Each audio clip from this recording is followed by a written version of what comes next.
kulankan golaha wasiirada ayaa waxaa shirgudoominayay madaxweynaha dowladdeegaanka Soomaalida mudane Mustafa Maxamed Cumar waxaana kulankan lagu ansixinayay ajandayaal dhowr ah ugu horreynna waxaa la ansixiyay ajandayaasha kulanka saddexaad ee golaha kabineedka dowladdeegaanka Soomaalida intaasi kadibna kulanka oo saacada qaatay ayaa lagu gorfeynayay sidii loo meel marin lahaa ajandayaashan marka uu kulanku soo gabagaboobay ayaa waxaa nooga warbixiyay ajandayaasha lagu ansixiyay wasiirka xafiiska warfaafinta dowladdeegaanka Soomaalida mudane Xabiib Xaaji Maxamed ujeedada ugu weyn waxa ahayd sidii maxaan ku dhahay danaha shacabka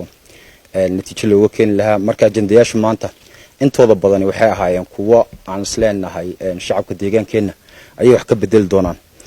ajandaha ugu horeeyay wuxuu ahaa sidii ciidankii 3,000 ahaa ee maalintii dawlad soo qalin jabiyay ciidanka gaarka ee dowladda deegaanka Soomaalida sidii loogu sameyn lahaa mushaar koror sidoo kalena sidii tiradan cusub mushaar loogu sameyn lahaa waxa kale oo iyaduna meesha ku jirtay sidii loo dardargelin lahaa bangiga cusub bangiga ugu horeeyay deegaanka uu yeesho ahaa bangiga Shabeelle iyadana ajandaha mid kamid ah iyo kharashka ku baxay sidii dawladdu ay uga qayb qaadan lahayd ajandaha kale wuxuu ahaa ku jiray sidii dadkeenii deegaanka soo jeeday gaar ahaan webiga Shabeelle degmooyinkii ku fatahay mustaxiil qalaafo firfir in ayagana taakuleen degdeg loo sameeyay miisaaniyad lacag ku baxaysa ilaa 25 milyan ayagana waanu ansixinay sidoo kale waxaan ansixinay shirkadda jidadka ee dowladda deegaanka oo iyaduna shirkad muhiim ah dowladda deegaanka in kor loo qaado maxaan ku dhahay tayadeeda oo iyaduna maxaan ku yiraahdaa laga dhigi doono mustaqbalka shirkad grade 1 ah oo deegaanka kaliya ma aha ilaa ay federaalka wadooyinka ka qaata arinta kale iyaduna muhiimkeedu waxay ahayd xarunta adeeg bixinta caafimaadka ee dowladda oo iyada hadda koor aan maxaan ku dhahay si loogu baahnaa aanu shaqeynaynin iyadana in ay shaqo gasho shaqada si loogu baahnaa ay u bilowdo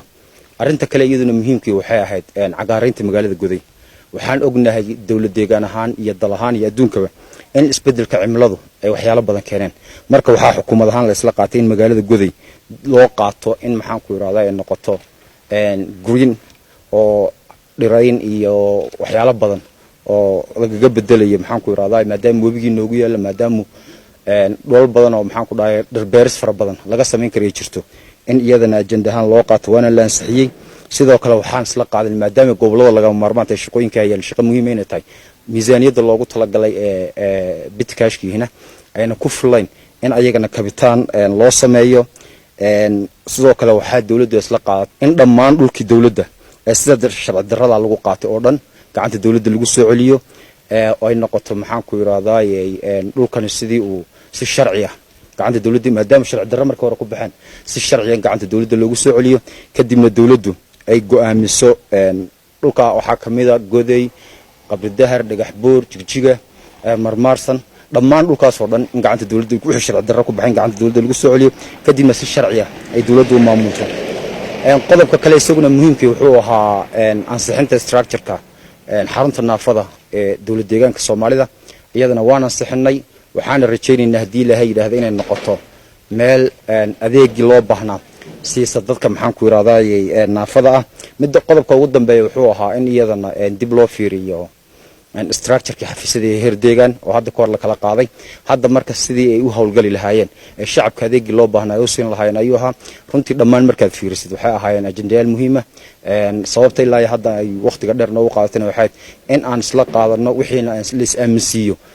ajandayaasha mid walba oo kamid ah xubnaha kaabineyga si fiican oo firfircoon la uga qayb qaateen dhammaantood ajandayaasha hadda inta meesha ku qorno dhan waa la ansixiyay waxaan rajaynayaa in si dhaqso ah aanu hadii Ilaahay yiraahdo aanu u hawlgali doonaan shaqadiina u bilaabi lahaayeen